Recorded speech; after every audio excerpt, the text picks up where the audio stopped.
Soulmates. Welcome to Fox Soul's Black Report on this Thursday, November 8th. I'm Courtney Hicks. And I'm Nicordelai Corte. We are honored to stand behind this desk each day to take you on a journey across Black America and the stories that impact our people. That's right. As we bring you our news, our views, and our voice, we begin today with breaking news, the top headline that everybody's been talking about today.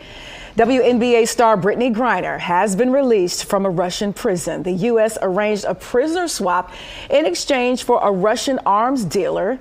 The exchange took place in the United Arab Emirates this morning. Griner will undergo a medical evaluation before returning home. She was serving time in a labor prison colony for carrying less than a gram of hash oil into Russia back in February. President Biden tweeting this out earlier this morning. She is safe. She is on a plane. She is on her way home.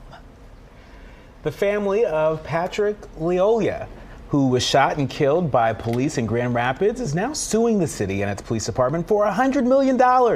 Attorneys say officers Christopher Schur used excessive force when he shot the African immigrant in the back of the head.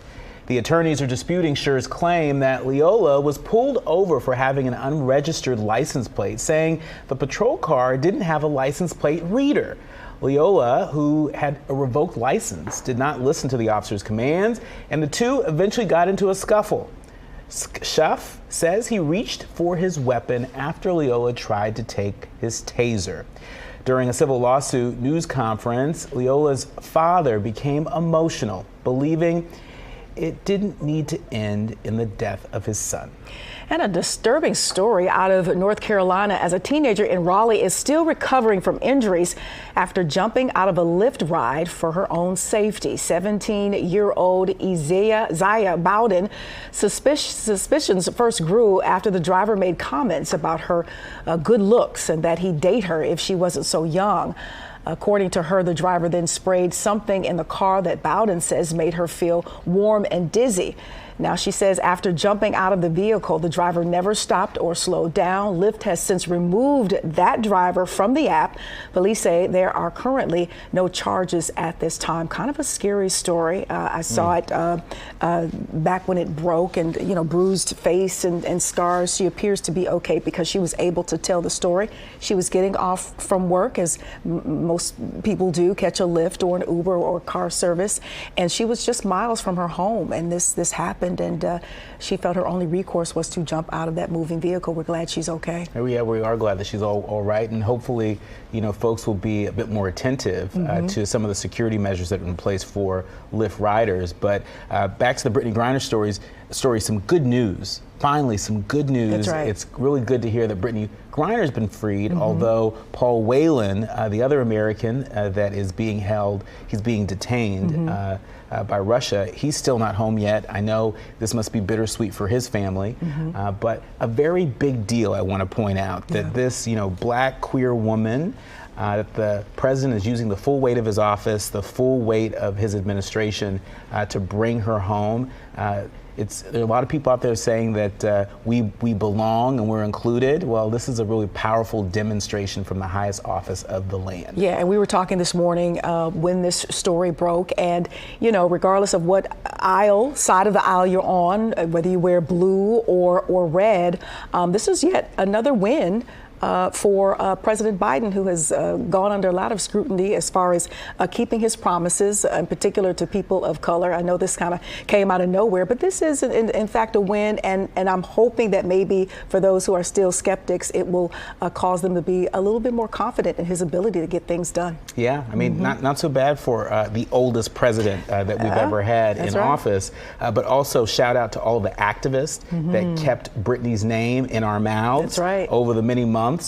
Shout out to them for being a part of this really incredible holiday victory. Now, off to New York City, where Mayor Eric Adams is facing a fine issued by his own administration over a rat infestation at a property he owns in Brooklyn.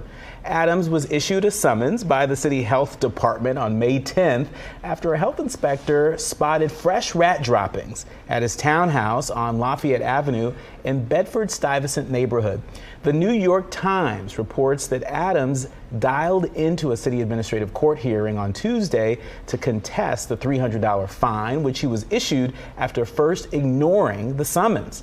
Adams told the hearing officer that he had spent nearly $7,000 battling rats at the property and had even used the rat drowning device that he promoted in 2019. Oh my goodness, they got to get that together. Yes, please. Yes, staying in the Big Apple for a moment, lawmakers are renewing their push to pay reparations to black residents whose ancestors were enslaved. Now, the idea gained steam after a task force in California last week recommended that the state shell out $569 billion in reparations to slaves' descendants there, or $223,000 apiece because of lingering housing discrimination practices. A previously proposed New York measure called for creating a commission to study the impact of slavery and providing reparations, but failed to pass the legislature. Revisions to the proposal is expected at the start of the new year. In our nation's capital, House Democrats are delaying action on a defense policy bill as black lawmakers are pushing for an accompanying vote to protect the rights of voters. The House entered Wednesday expecting to pass the National Defense Authorization Act. Negotiators had reached a deal on the $847 billion defense bill and was expected to sail through the lower chamber with bipartisan support. But the plan hit a wall when members of the Congressional Black Caucus demanded simultaneous action on a separate bill to enhance the 1965 Voting Rights Act. The House last year had already passed the voting rights bill named after the late Representative John Lewis, a civil rights icon, but the Senate never took it up, unfortunately. Indeed. Yeah. All right. 3 black lawyers are working to help connect other black lawyers with clients who need or prefer black representation. The Just Is connection was started a few years ago and specializes in giving high quality referrals, a consistent stream of clients, and affordable legal advice to those in need. The service picked up popularity after many clients failed to see results with the attorney hired and thought black attorneys would be a better option. Now, according to the 2022 American Bar Association National Lawyer Population Survey, only 4.5% of lawyers are black, with 81% being white. And that's very interesting because I'm a big, one of my bigger social media accounts is LinkedIn, and I'm always cheering on and celebrating those of color who have passed their bars. You see on social media, they're posting clips of, being surrounded by the laptop and checking with their family to see if they posted a bar. And you see plenty of them. But I guess in the scheme of things, those numbers, unfortunately, are still limited. So services like this, you never think about how much the need there is for something like this. You're right. I mean, we need more black lawyers out there. I mean, certainly we report on so many issues day to day involving the law and issues that put our civil rights at risk. And so, we need a lot more folks out there, not just in the courtroom as lawyers, but on the bench as judges. Just yesterday we reported on the fact that President Biden had appointed a record number of women of color. Like 91? Yeah, of women of color, particularly black women, to the federal court. That matters. Who interprets the laws that are passed and follows the laws that are passed really does matter. It does. So that's a really interesting story, and we'll continue to follow the progress on that as well. Yeah. All right. The next story is a warning during the holidays, as many of us have elderly relatives. Now, there's an 87-year-old woman who has fallen victim to a thief. Clara Washington says another woman managed to con her way from the dollar store right into her home and stole all of her belongings. Take a look. It's heartbreaking that someone would do this to my mom. 87-year-old Clara Washington is a former reverend, a compassionate woman who could take care of herself and her sick husband, which is what she was doing Wednesday around lunchtime, running an errand at the Dollar Tree in the Jefferson-Chalmers area. And when I got in the dollar store and I started getting stuff in the buggy, this lady kept close to me, real close to me. And I said, I wonder why she's so close to me. She says another woman was basically stalking her through the aisles. As they left the store, the woman asked her a question. She said, I'm going home. Could you give me a ride? And I said, yes. Washington lives at the gated apartment complex, the Dickerson Manor, just a mile away. I said to her, where you want me to drop you off at?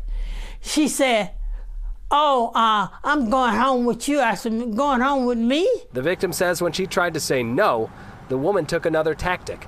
And she said, oh, if you let me sign you up for this food box. I said, I don't need no food box. And she said, oh yeah, everybody needs some food. I'm gonna sign you up so you can get a food box. Once inside her apartment, the suspect waited Miss Washington out and eventually left, but not empty-handed. My wallet, everything in my purse. In that purse, her ID, bank card, social security cards, her phone, and her keys, and the family's sense of security. And play on her sympathy, you know, she being trustworthy to help you. Who does that?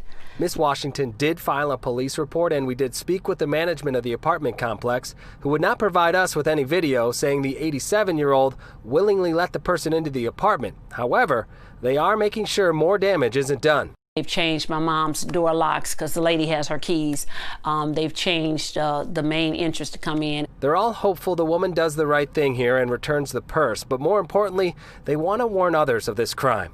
If you have an elderly parent or grandparent or whatever, just try to make sure that you accompany them out. We will continue to follow that story for sure, as we want to make sure that that precious soul will be okay, and that all of our elderly and those who are a little bit vulnerable during the holidays are safe. I know my grandmother is 96, and you know, in her mind, she's still very independent. But we eventually, you know, had to say, Granny, you know, you can't get out here in this car, and you need to call us. And when you want to just even head out to the mailbox or something like that, you really have to just really pay attention to you know, the safety of those who would need to be looked after, especially, unfortunately, in the society that we live in. And shame on that young lady who took advantage of that woman's kindness, if you will. It's just another reminder of the increased risk that elderly folks find themselves in when it comes to fraud, when it comes to, folks trying to take advantage of their kindness, or trying to take advantage of the fact that they may have family that's not close by. And so it's a reminder for all of us to be vigilant, and to make sure that we're looking out for the older adults in our lives who, particularly this time of year, oftentimes fall prey to, all sorts of weird and crazy gimmicks to and try scams and things like that, and take their money, and sometimes even worse than that. Yeah, and even if you're able-bodied, you still gotta look out for yourself. Eyes behind your head when you're walking to those cars after you've been shopping. Just stay very aware and vigilant for sure. That's right. That's right. Well, still ahead, a new bill to protect the rights of same-sex and interracial couples. More details on that after the break. You're watching Fox Soul's Black Report.